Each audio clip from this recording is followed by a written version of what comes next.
Alrighty, so today we're going to do something a little bit different. I was contacted by somebody I grew up with. They said that their girlfriend has a school project they're working on, and for that, they need to interview a police officer. He said that none of the police officers they know locally are replying to the request, so as a last-ditch effort, he reached out to me. So I agreed. The only problem I had is when I'm going to find time to sit down and do an interview with somebody. Plus, the person doesn't live anywhere near me. I think they live an hour and a half away. So this is going to have to be a Zoom call or phone call, something. And again, it's just hard to match up schedules. So what they did was they sent me an email with the questions and asked for me to respond. I thought this would be a good opportunity to make a video. Not only am I replying to their request, but I'm also going to provide the answers for everyone here. I thought that might be something that's interesting or that y'all find interesting. So here we go. Got the questions all up on the screen here. First one, what do you feel has been the biggest change since you've become a police officer? Well, I became a police officer in 2011, so I've been a cop for 10 years now. It's hard to say what has changed so much. I think the biggest change to policing, well, the first thing has been the introduction of the body camera. That's made a lot of changes, mostly positive. I can tell you, start with a negative. Some of the negative things about the body cameras is that officers have lost a lot of discretion on certain things. Let's say they pull someone over that might not have a driver's license, or there might be some other minor infractions going on that normally the officers had some discretion. You know, there was a lot of park somebody's car for them, give them a ride, tell them to make sure a licensed driver comes, picks up the vehicle, things like that. Officers were able to save people a lot of hassle and a lot of money prior to body cameras. Now with body cameras, it's all out there to see, and discretion is kind of gone by the wayside. As far as the positives, obviously I run 2 YouTube channels. One of them is focused solely on police officers' body camera footage. So I think the body cameras have been a tremendous asset for police officers, showing what they really do on a daily basis. And it tends to show the entire incident and not just a little bit of cell phone footage from someone who is standing on the sidewalk and has no idea what's going on. And they tend to only capture video when things start to go bad or when it starts to get exciting. Another thing that the body cameras have done is they've actually exonerated more officers through internal affairs complaints than ever happened before. Prior to body cameras, if somebody made an allegation against an officer, let's say they said the officer was rude and discourteous, so the internal affairs people would interview the whoever made the complaint, then they would interview the officer, any other officers that were on site, and they would have to make a determination based on the evidence that they had available on whether or not this officer was rude to the individual.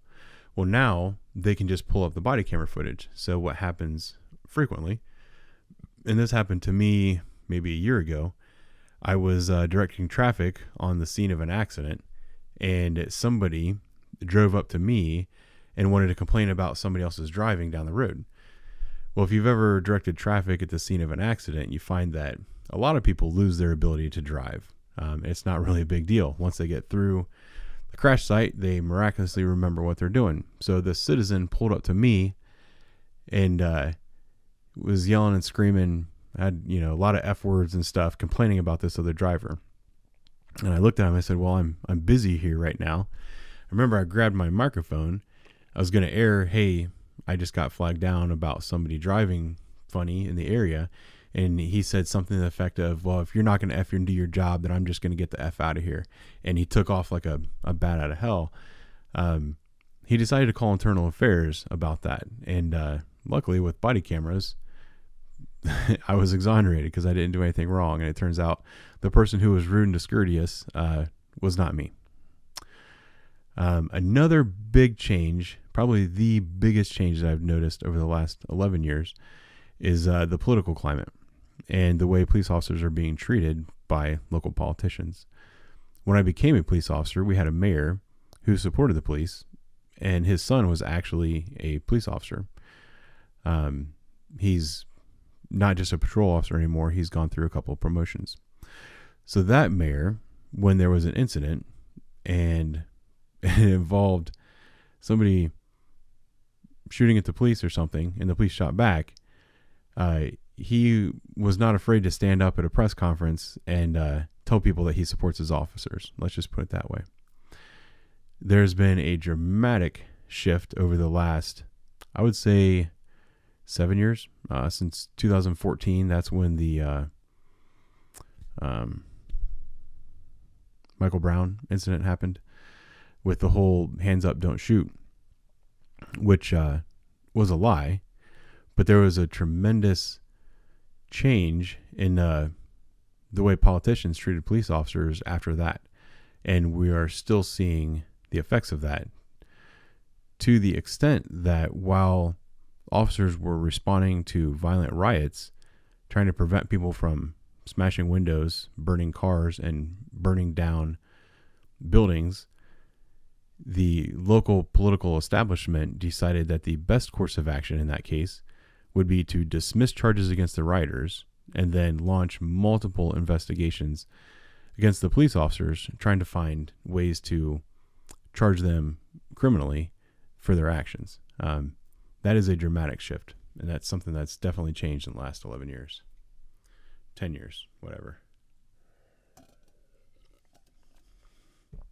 All right, number 2. Please share your thoughts on police brutality and corruption.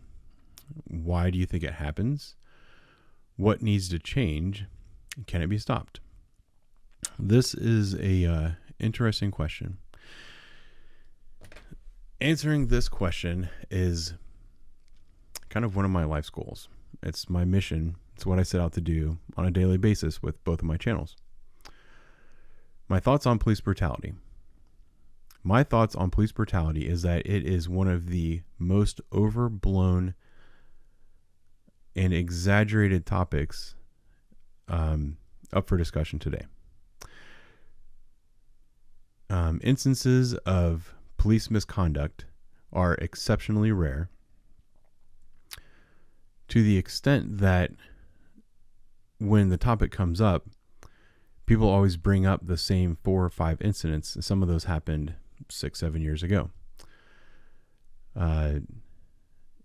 The overwhelming majority of the time, officers are, well, to be honest, the super majority of the time, officers use absolutely no force when dealing with the public, even while placing people under arrest. There's occasional times where the officer might be involved in an altercation and the officer's response might exceed what was appropriate in that case. Those cases are exceptionally rare, and there's a variety of ways to explain them. The big one that was in the media recently would be the George Floyd case in Minneapolis. Almost everything that happened in that situation was handled properly by the police officers. The one thing that they didn't do properly is when they have somebody who is in handcuffs and on the ground, you do not leave that person proned out on their belly, and the whole knee position on the back of George Floyd's neck was not appropriate. Sometimes when you're wrestling with somebody and you're trying to gain control of them, your knees are going to go places, your hands are going to go places that you don't intend. That's just part of, struggling with a combative person. The thing that happened in that case was, you can say that the officers, or at least one of the officers, went to the red zone, or he went black. what happened was he was struggling with a person that was fighting against him with a lot of energy. Let's put it that way. He got that person down on the ground and gained control, and then there was a crowd around them that wasn't happy with the way they handled that situation. So he went into the black where he was unable to evaluate his own position and think clearly about what he was doing, because he was maybe the adrenaline got to him, and he got himself into a position. I think part of his defense in court was that he didn't feel it was safe to move and didn't feel that the other officers around him could roll the guy onto a side because they were there to protect him from a potentially angry and potentially violent crowd. I understand his perspective in that case. It doesn't mean that what he did was right. So people talk about police brutality. I think there's definitely instances where officers take things too far. They're extremely rare. And if you know anything about human nature, I think you can understand why a lot of those things happen. There's also accidents that happen. There was a female officer that shot a man out of a traffic stop, and she actually yelled that she had her taser. That was an accident. That was not police brutality. That was a horrible, tragic accident. So I think that's a little bit of why do I think it happens. What needs to change? What needs to change is just that I don't know all the training that goes around all these departments, but I think training is a big part of it.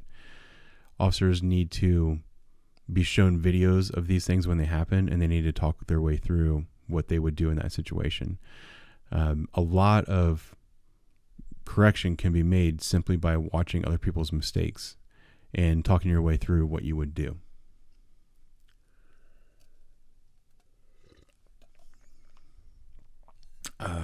Can it be stopped? I think there's always going to be things that happen. The world that police officers operate in is a very dangerous world. And this is what I try to explain to people all the time. When you're trying to arrest somebody, nobody ever wants to go to jail. Some people will realize that fighting against the police is futile, so they go with the program. A lot of people realize that being arrested is a short-term thing. You go before a judge. A lot of times you get to bond out almost immediately. Then there's other people who they don't process the situation logically, and they will fight as if their life depends on it to not get arrested. Officers are always aware that the next person they come in contact might be one of those people, as well as, there's officers that are ambushed on almost a daily basis in this country. There's just a lot of bad things going on. When officers are trying to process all of these different scenarios in a very short period of time, they're going to make mistakes. We can minimize some of those mistakes, but it is never going to be stopped. Mistakes will always happen as long as you have human beings being police officers, and I don't think that is ever going to change. As far as corruption, I think corruption is equally as uncommon as police brutality. Again, it just comes down to police officers being human beings, and human beings will always be corruptible. So in every profession across the board that involves human beings, there will be corruption. I think there's a lot of things set in place to try to mitigate that. It is what it is. It's always going to happen. I just hope that in situations of true corruption, that the people who perpetrate are actually punished for it, because I think that's a pretty evil thing. I can also tell you that I've seen corruption that's been in the media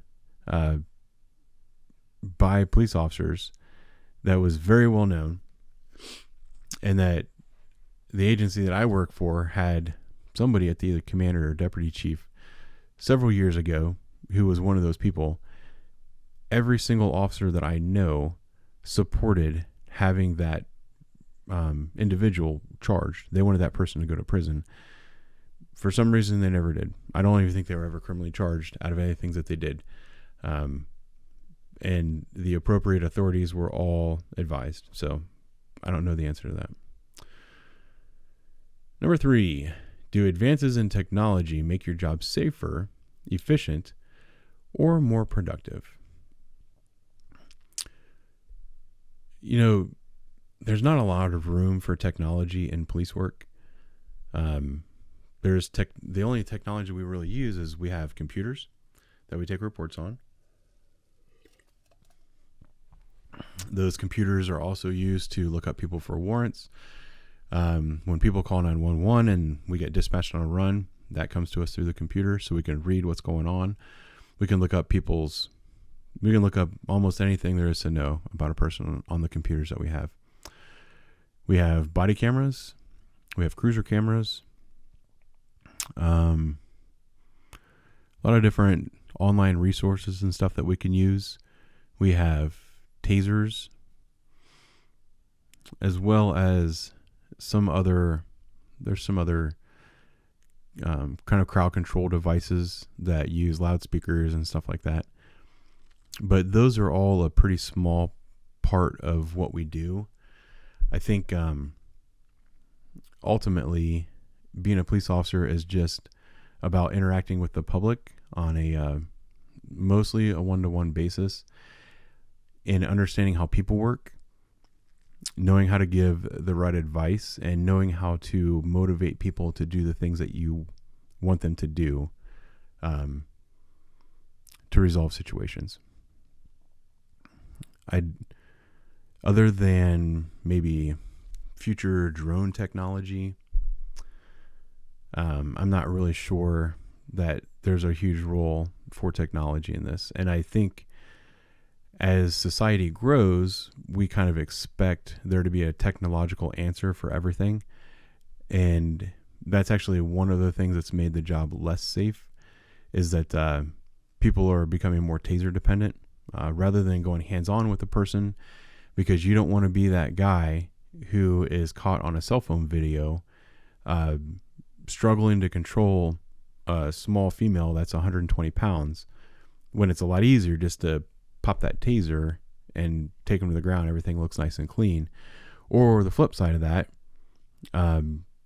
people who don't want to be in shape physically and can't handle themselves physically might come up against a person who is significantly larger than them, and rather than use the tools that they've been taught on how to deal with those people, they immediately go to the taser, and the taser doesn't always work. And those officers, when the taser doesn't work, find themselves in a really bad situation. Some of those situations are the ones that turn into shootings that didn't need to happen. So I think a lot of times we depend too much on technology. Number 4, how do you personally handle the stress of being a police officer? That one's a different one for me, because I generally don't feel stressed being a police officer. When I'm approaching a run that's a potentially dangerous run, I had one yesterday that the call came in involving the call said there was a guy loading a shotgun and pointing it at children. A lot of people would be stressed out going into that situation, thinking about their safety and stuff like that. I typically don't. Doesn't bother me. As a matter of fact, a lot of times when I'm driving to runs like that, I'll be thinking about what I'm going to have for dinner later, or when my next pee break's going to be. It's for me, that's not a stress that really bothers me.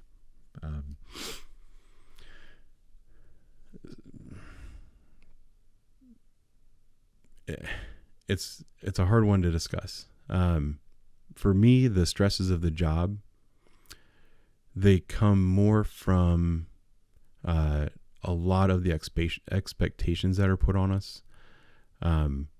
We're expected to do our job flawlessly. And if you make this most minute mistake, you could be criminally charged for it.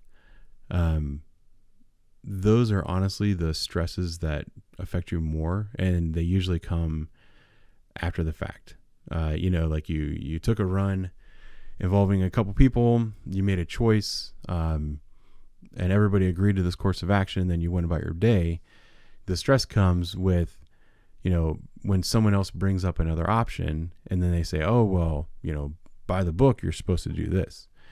Then the stress comes from realizing that you might have done something that wasn't 100% by the book, and then you're worried about getting in trouble. That's honestly, for me, that's the majority of the stress that I feel. And I think that's what the majority of the officers feel as well. I don't think I don't know, my other computer's making noise.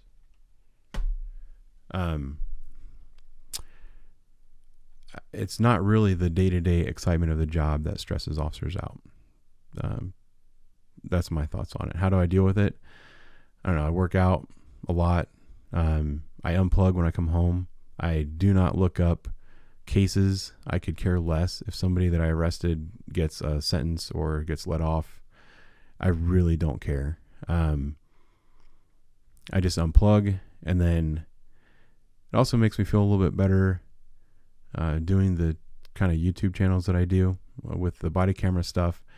I get to see thousands upon thousands of hours of body camera footage of officers that are doing the right thing all the time.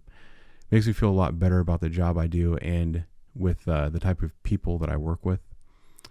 And then this one, I kind of talk my way through things. And it's also nice when I'm talking my way through things and I'm sharing stories, and people can relate to those stories, and they kind of remind me that I'm not alone, that I'm part of the majority of people who think normally. It's the very vocal minority that has lost their minds, and I think things are going to swing back the other way. So it makes me feel a little bit better. I'm not stressed out about it.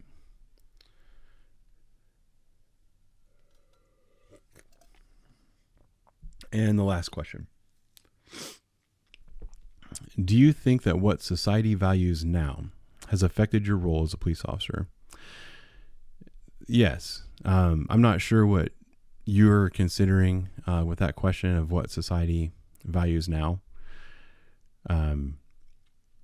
It would appear that our values as a society are changing, and we'll see if they change back, because I don't think that we value the rule of law the way we used to. I don't think we value the intent of the law as much as we put emphasis on the letter of the law, which is really frustrating.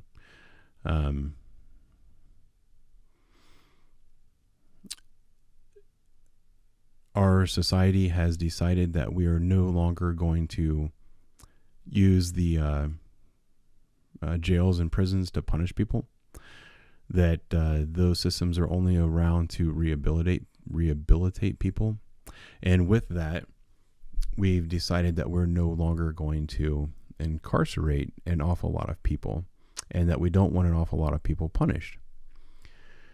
So what that has done for my job and my role as a police officer is that I am being told by the people in charge not to go out and look for bad guys. I'm being told to sit on my ass and respond when I'm called. And when that happens, I'm not even quite sure what I'm supposed to do a lot of the time.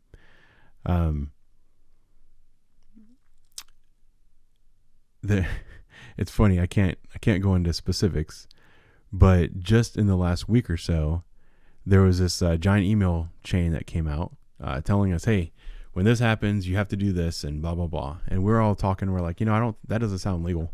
I don't think we're supposed to do that. And then some supervisors sent up emails asking questions about that.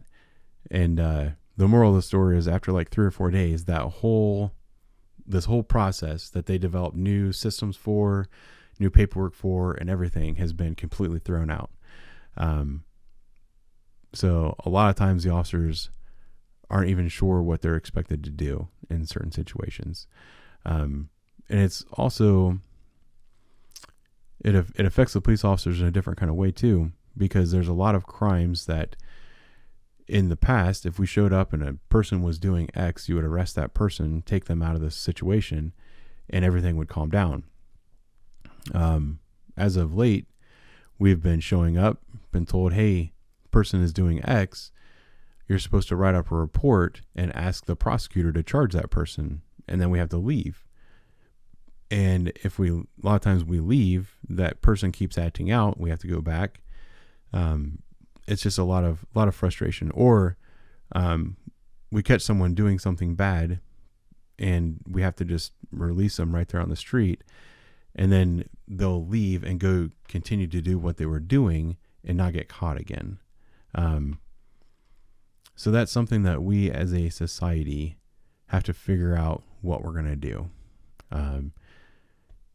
It affects our job, and it's really hard to go into details about how that happens. So anyhow, I have no idea how long I've been recording because my software doesn't tell me that. I hope I've answered all your questions as sufficiently as you would like. I hope you don't mind that I turned your questions into a YouTube video for the whole world to see. But I do appreciate you asking me. Those are my thoughts for today. I'll talk to you soon.